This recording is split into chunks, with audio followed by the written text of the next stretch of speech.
Akkam jirtu kabajamtoota hordoftoota Tokkummaa TV nageenyi badhaadhaa maatii waatiin sa'aa namni alamaan nagaa isin jechaati oduu yeroo kanaaf qabnu isin dhageessisna akka nu hordoftan kabajaadhaan isin affeerraa Tokkummaa TV dhaaf haarawaa yoo taatan viidiyoo kana laayik godhuudhaan chaanaalii Tokkummaa TV immoo sabskiraayib godhuudhaan maatii Tokkummaa TV akka taatan odeeffannoowwan waqtaawaa fi haarawaa yeroodhaan dhiyeessinu akka isin bira ga'u akka gootan kabajaadhaan isin gaafanna. Gara oduu jalqabaatitti yoo dabarru hospitaala Gondor hanqina oksijiinii mudachuun isaa ibsamee jira. Oduu lammaffaatiin immoo walitti bu'iinsi naannoo Amaaraa fufeen lammiileen nagaa lubbuu dhabuun isaanii maddeeleen garaagaraa himaniit jiru. Oduu sadaffaan dubartiin Itoophiyaa balaa konkolaataa luka dhabdee dorgommii qaama miidhamtoota addunyaaf carraa argattee jirti. Dhumarratti immoo paayileetiin Somaaliyaa biyya isaa boombiin akka haleelu ajajameen ture jechuudhaan BBC'n gabaasee jira. Oduu kanneenii fi kanan biraa kan isiniif dhiyeessinu ta'a. Amma dhumaatti akka nu hordoftan kabajaa guddaadhaan isin gaafanna. Ammas irra deebi'uudhaan viidiyoo kana laayik godhuudhaan Tokkummaa TV immoo sabskiraayib godhuudhaan maatii Tokkummaa TV YouTube channel akka taatan irra deebi'uudhaan isin gaafanna. Saba guddaa jaalatamaa fi sodaatamaa gaanfa Afrikaa uummata Oromoo guddaa. Gara oduu jalqabaatitti yoo dabarru walitti bu'iinsi naannoo Amaaraatti fufeen lammiileen nagaa lubbuun dhabuun isaanii maddiileen garaagaraa gabaasanii jiru.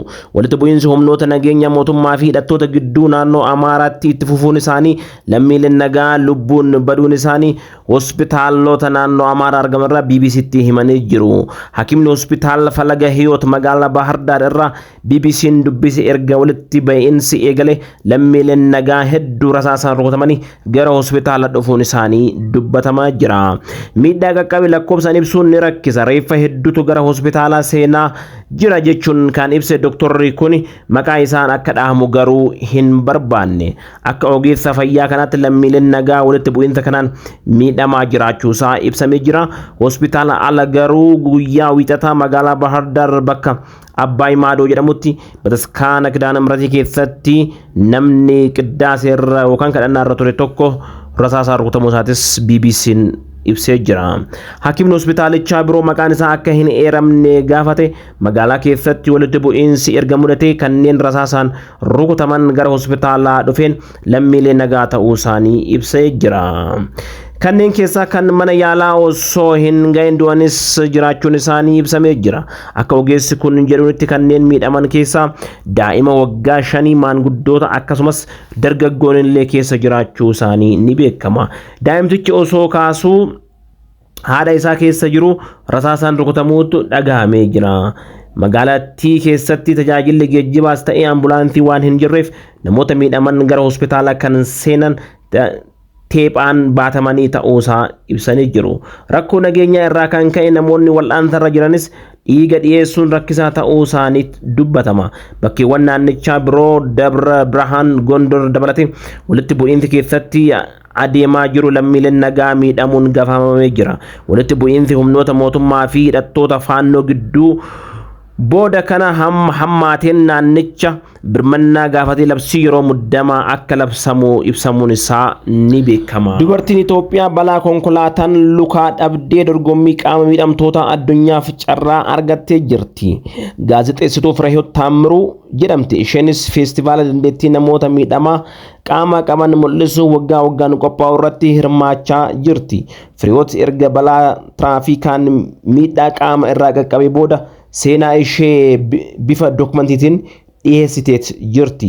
Feestivaala idil addunyaa Focus on Ability jedhamu beekamu kanarratti kan hirmaattu gaazexeessituun tuni qophiin kun kan qophaa'us Awustiraaliyaatti ta'uun isaa beekamee jira. Dorgommii kanarratti namoonni uumamaan akkasumas sababoota garaagaraatiin qaama miidhamtoota ta'an seenaa isaanii akkaataa addunyaa barsiisuu danda'uun gabaabsanii dhiyeessu. Dorgommii baranaaf Itoophiyaa irraa gaazexeessituu Fireehiwoot dabalatee namoonni 3 qaama miidhamtoota ta'an seenaa isaanii bifa dokumantiitiin dhiyeessanii calaalamanii darbaniit jiru. Feestivaala kanaaf dorgomuuf dokumantarii cimaan qaama miidhamtootaa fi qormaata isaan mudatu ibsu daqiiqaa 5 kan hin caalle dhiyeessuun dirqama jette gaazexeessuun Fireehiwoot. Seenaa qaama miidhamtootaa dorgommii ramaddii 2 jalatti dhiyaataniin dokumantarii fi fiilmii gabaabanan hojjechuun isheetis ni beekama. Itti aansuudhaan ani dokumentari seenaa koorratti xiyyeeffatu kan daqiiqaa 2 ta'u qopheesseen ergeen ture. Addunyaarraa biyyoota 16tu irratti hirmaata. Dokumentari 134 kan darbe jette gaazexeessuun Fireewoot. Dorgommii bara darbee bara 2022 irratti biyyoota 19 irraa dorgomtoonni 281 hirmaatanii jiru. Itoophiyaa keessaa dubartiin dorgomaa jirtu gaazexeessituu Fireewoot qofa. Amma calaalli hunda keessa darbee sadarkaa sagalee itti kennurra ga'ee jira. Kana booda namoonni liinkii kana seenuun sagalee naaf kennu danda'u jettee jirti. Akka Fireewoot jettutti sadarkaa kanarra ga'uun jalqaba qulqullinnaa fi qabiyyeen fiilmii ni gulaalama. Kana san hunda darbee as ga'e. Sagantaan kun kanaan duras Itoophiyaatti qophaa'u akka turee fi kan bara darbee irratti keessummaa ta'uun hirmaachuu kan himte gaazexeessuun Fireewoot garuu qabiyyee yookaan seenaa dhiyaateen osoo hin taane qulqullina fiilmii yookaan piroodaakshiniidhaan mo'atan. Innumtuu kan idil addunyaa osoo hin taane kan biyya keessatti qophaa'edha jechuudhaan dorgomtuun tun ibsitee jirti. Paayileettiin Somaaliyaa biyya isaa boombiin akka haleelu ajajamee ture. Dhuma bara 1988 finciltoonni miseensa warraaqsa biyyoolessaa Somaaliyaa magaalaawwan kaaba Somaaliyaa yeroo ammaa Somaalilaand jedhamtutti dhukaasa jalqaban. Finciltoonni kunneen bulchiinsa waraanaa Pireezidaantii Sa'ad Baaree mormaa turan. Jalqaba waxabajjii irratti iddoowwan hedduu Hargeysaa magaalaa guddaa naannoo kaabaa biyyattii to'atan. Humnoonni mootummaa gara buufata xiyyaaraa Hargeysaatti deebi'an iddoowwan magaalatti biroo adda addaa qabachuuf yaalii taasisaa turan. Yeroo sana Ahmed Mohamed Hassan paayileetii xiyyaara loltuu humna qilleensa Somaaliyaa ture. Filannoo lamatu kennameef. Tokko paayilotota biroo wajjin magaalattii boombiidhaan haleeluu yookaan ajaja kana diduun itti dhukaafamee du'u. Yeroos Ahmed kibba Somaaliyaa jiraataa ture. Gaazexeessaan BBC Witness History Rob Walker paayileetii kana dubbisee jira. Waan tahaa ture Opereeshinii Hargeysaa raadiyoodhaan hordofaan ture. Booda garuu aniyyuu qaama gocha kanaa akkan ture ajajame. Gara Hargeysaa otoo ergamuun dura guyyaa 4 qofatu naaf kenname. Akkamiin akka jalaa miliqu waan jedhu yaaduun jalqabe jedha paayileettiin kun. Yeroo sanatti waan mootummaa ajajuu diduun kallattiidhaan ajjeefamuu akka danda'amu ni beekama. Nama tokkotti dhukaasanii ajjeesuun immoo isaaniif homaa miti jechuun ibsa. Guyyoota muraasa booda Ahmedii fi paayileettiin biyya xiyyaarotaa loltuu MC-17 lama fudhatanii gara Hargeysaa akka imalan ajajaman. Achi garuu geenyuu waaree booda sa'a 10 yookaan 11 ta'a. Walakkaan ibiddaan gubachaa turte. Xiyyaaronni loltuu walitti fufiinsaan magaalattii haleelan turan. Akkamiin uummata ofirratti waan akkanaa akka raawwatan naaf hin galu. Hojjetaan gargaarsa Ameerikaa yeroos Hargeysaa erga iddoon magaalattii harki 25 ta'u barbadaa'eera jedhe. Ahmed guyyaa itti aanu ganamaan waajjira muummee waraanaa gaafamne. Lamaan keenyayyuu ergamni keenya Hargeysaa boombiidhaan barbadeessuu akka ta'u nutti himame. Magaalicha keessaa namootni nagaa akka jiraatan otoo beekamu kun jedhamuun booda irratti sukkaneessaa wayii qaama koo weerare. Guyyuma sana Ahmedii fi paayileettiin inni kan magaalattii haleelu akka jalqabni ajaja itti kenname buufata xiyyaaraa Hargeysaatii bahan. Yeroo hundumaa waliin balali'aan turan. Garuu yeroo Hargeysaa geenyu xiyyaarri kun rakkoo akka godhate bilbilaan itti hime. Qabachuufis gara buufata xiyyaaraatti deebi'uuf eeyyamaan gaafadhe. Paayileettiin inni tokko erga fudhatee raawwachuuf deemuusaa itti fufe. Xiyyaara Ahmed qorachuuf injiinarri ramadame sakatta'uu jalqabame. Gaafa sana lola adeemuu hin barbaadu waan jedhe haasa'aan ture. Garuu ragaa gatii hin qabneef kuni dhugaa fi soba ta'uu baruuf guyyaa itti aanu eegayee ture jedha Ahmed. Halkan sana xiyyaarri Ahmed balalliif qophaa taatee kana booda lola kana deemuu dhiisuuf sababa hin qabu ture. Ganama akkuma barame paayileetii isaa tokko wajjin ergama magaalattii haleeluu fudhachuun balallii eegalan.